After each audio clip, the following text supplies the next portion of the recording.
resto del país. Gerson Vermont es el secretario de Salud de Bogotá y está con nosotros en la línea. Secretario Vermont, bienvenido a Mañanas Blue y mil gracias por atendernos. Camila, muy buenos días, un saludo muy especial a toda la mesa de trabajo y a todo Colombia que nos escucha. Mire, secretario, como le decía, y es cierto, y no porque yo quiera hacer un tema personal público, estuve en jornada de vacunación de mi chiquita de 1 año y medio y no hay vacunas para los chiquitos de COVID. ¿Por qué? Ya se supo la semana pasada que creo que hay solo 27 dosis, 27, que pues eso es nada, para vacunar a los menores de edad. ¿Por qué no hay vacunas para niños de COVID? Bueno, primero que todo, y te felicito por llevar a tu hijo a el puesto de vacunación, esa es la recomendación. Hoy el pico respiratorio no está solo con COVID, está con otro tipo de virus que las vacunas que le aplicamos dentro del esquema los protegen también de esos picos respiratorios. Así que la primera recomendación efectivamente es llevemos a nuestros niños a completar el esquema de vacunación, que es fundamental, es importante, y los estamos protegiendo contra los otros virus. Ahora, la realidad efectivamente es que en este momento no tenemos vacuna, 27 dosis teníamos el viernes cuando lo anuncié, fueron ese mismo día, se aplicaron esas 27 vacunas, hoy no tenemos una sola vacuna en Bogotá para combatir el COVID en menores de edad. Este es un llamado al ministerio para que nos sentemos efectivamente y revisemos primero cuál es el horizonte que tiene el ministerio en el marco de las compras y del suministro a todos los territorios de vacuna COVID y qué podemos hacer en conjunto también para solventar esa situación. Pero la realidad es que hoy no tenemos una sola vacuna para poder atender a nuestros niños. Secretario, ¿cómo está el tema de vacunas para mayores de edad y cuándo fue la última vez que Bogotá recibió un lote de vacunas para niños? O sea, ¿esto viene desde cuándo que no hay vacunas para menores en Bogotá? Bueno, para adultos tenemos en este momento 73.000 vacunas. El día jueves anunciábamos que teníamos 82.000 vacunas y ha incrementado efectivamente la búsqueda de la población de estas vacunas. Hoy tenemos vacuna bivalente, que aunque hay unas mejores plataformas ya en el mundo, pues hoy tenemos una que en su momento fue la mejor y hoy es la que tenemos y que efectivamente debemos promocionar porque no obstante no sea la plataforma ideal, protege contra la enfermedad grave y la muerte, que es lo importante y es el objetivo. Y en ese sentido es para la población priorizada, adulta mayor, mayores de 60 años, que tenga comorbilidades específicamente, o población talento humano en salud, o población mayor de 18 años con comorbilidades fuertes tipo cáncer o cualquier enfermedad autoinmune. Debemos priorizar las vacunas para este tipo de población y de protección. Estas 72.000 vacunas con la instrucción que di desde el primer día, estoy seguro que nos van a durar máximo 1-2 semanas porque la población está motivada. El último lote de vacunas que se recibió para población infantil viene de una autorización de ASUBE en extensión del tiempo, o sea que eran unas dosis que se habían recibido en el último trimestre del año anterior y que tuvo una extensión en el tiempo. Hoy ya no tenemos una sola en bodega. Pero mire, secretario, usted acaba de decir en una de las respuestas que nos da que están intentando hablar con el ministro de Salud para ver qué va a pasar con las vacunas para menores de 11 años, porque no hay vacunas. Y uno no deja de pensar de las declaraciones que dio el ministro en su momento en el Congreso de la República, cuando decía que las vacunas contra el COVID, que eso había sido un negocio, que eso era un tema conspirativo, etcétera, etcétera. ¿Usted cree que el ministro sí tiene la intención o de lo que han podido hablar con él de verdad de solucionar el tema del stock de vacunas para niños contra COVID? Ya que tenemos esta variante nueva y estamos en picos respirativos, no solo por ese virus, sino por otros tantos. Yo creo que lo importante es avanzar y si nos toca avanzar en conjunto es la invitación o la solicitud que le hacemos al Ministerio de Salud de que con las entidades territoriales busquemos también soluciones para avanzar, porque lo importante aquí es la población, lo importante es la protección de la población. Yo creo que unas declaraciones que fueron un poco inadecuadas, el ministro ha corregido en sus diferentes declaraciones posteriores, motivando a la vacunación y diciendo la importancia de la vacunación. Yo creo que el ministro ha corregido ese componente y ha dado un mensaje claro de la importancia de la vacunación.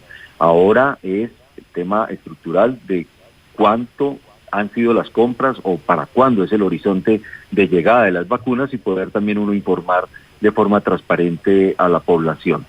Espero que nos citen, nos inviten y nos den comunicación en ese sentido para poder nosotros también informar a la población sobre los horizontes de protección. Secretario, un estudio de la Universidad de Ohio muestra que las vacunas bivalentes serían las eficaces para esta subvariante de Omicron que se conoce como pirola. ¿Eso quiere decir que las vacunas que van a llegar son bivalentes? Las que tenemos en este momento son bivalentes y los lotes que están por llegar al país son bivalentes. Hoy ya estamos hablando de otro tipo de tecnología que hay en el mundo, pero no hemos escuchado negociaciones del Ministerio en ese sentido. Pero las bivalentes protegen tal vez no en el mismo tiempo que las monovalentes están protegiendo hoy, pero protegen en un tiempo importante, interesante, y se pueden seguir utilizando y son las que tenemos hoy definitivamente. Y hay un lote que llega nuevamente al ministerio y que esperamos Bogotá tenga un ingreso importante de vacunas nuevamente a su stock. Pero falta comunicación. Debo reconocer con el ministerio, quisiéramos tener más comunicación sobre cuál, insisto, es el horizonte en el suministro de vacunas COVID para poder anunciarlo a la población. Secretario Belmont, al principio de esta entrevista, pues, y de hecho el origen de esta entrevista es que no hay vacunas para menores de 11 años. Usted nos dice que hay 72.000 vacunas para Bogotá, que también me parece un número bastante bajo, pues para la población de Bogotá me parece, y la población que debe haber vulnerable. ¿Cómo se distribuyen esas vacunas? ¿Cómo se prioriza? ¿Solamente se mira la cantidad de habitantes o se mira, digamos, en este momento que estamos buscando es a las personas que de alguna manera tienen una comorbilidad o una predisposición mayor? ¿Cómo se hace esa distribución de las vacunas en las regiones? Los procesos de vacunación en el mundo tienen que tener el suministro suficiente para toda la población que hay que proteger. En ese sentido, el Programa Ampliado de Inmunizaciones, el PAI, siempre tiene el suministro de dosis suficientes para los cohortes poblacionales a los que se requiere. En el caso de COVID, que es una nueva enfermedad y es una vacuna que todavía no está dentro del Programa Ampliado de Inmunizaciones, uno podría decir que se puede priorizar a la población de más alto riesgo y después de ese ejercicio, como ustedes mismos lo dijeron al comienzo, que se siente más protegido porque efectivamente tienen las 4 dosis. Eso es cierto, eso efectivamente todavía tenemos cierta protección la población.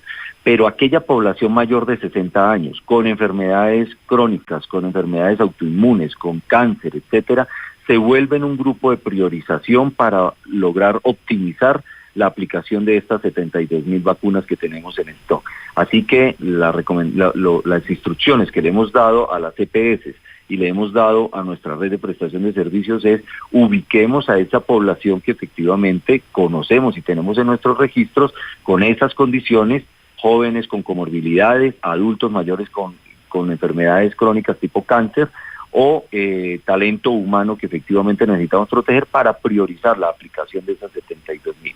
En un marco de escasez toca priorizar a la población que más alto riesgo tiene de enfermarse o de morir. Pero entonces, secretario, para hacer un resumen, como no hay vacunas para los niños, decirle a los papás que ustedes van a hablar con el Ministerio de Salud, pero la perspectiva es poder lograr tener esas vacunas, ¿cuándo? Esa es la respuesta que esperamos del Ministerio. Por ahora lo que podemos hacer los entes territoriales, en este caso especial Bogotá, es por favor mucho autocuidado. Niños que tengamos con comorbilidades, enfermedades autoinmunes, cáncer, procesos de diabetes o algo, por favor, mucho cuidado en el manejo del autocuidado.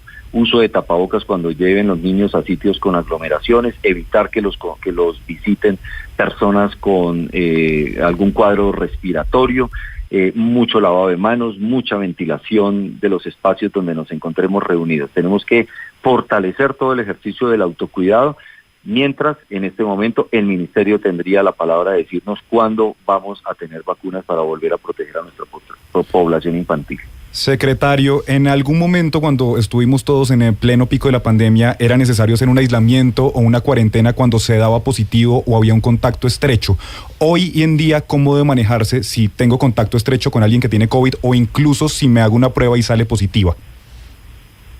En este momento la vigilancia epidemiológica continúa en Bogotá y efectivamente las recomendaciones son los aislamientos individuales. Si usted tiene inclusive un cuadro gripal, por favor vaya a su trabajo con tapabocas de forma permanente. Si hay efectivamente una prueba que ya le ha diagnosticado COVID, no vaya a ningún escenario de trabajo o público para proteger a los demás y tome las medidas de precaución también en su hogar.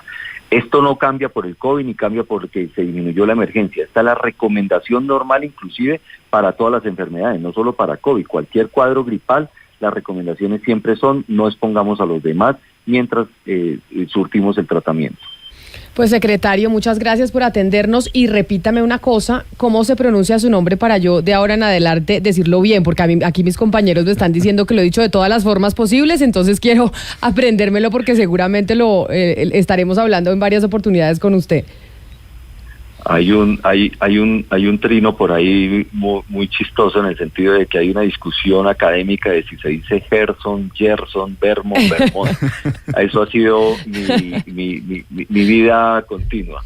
Se dice Gerson Vermont. ¿Y Gerson Vermont, Vermont, de dónde es usted o de dónde es sus papás?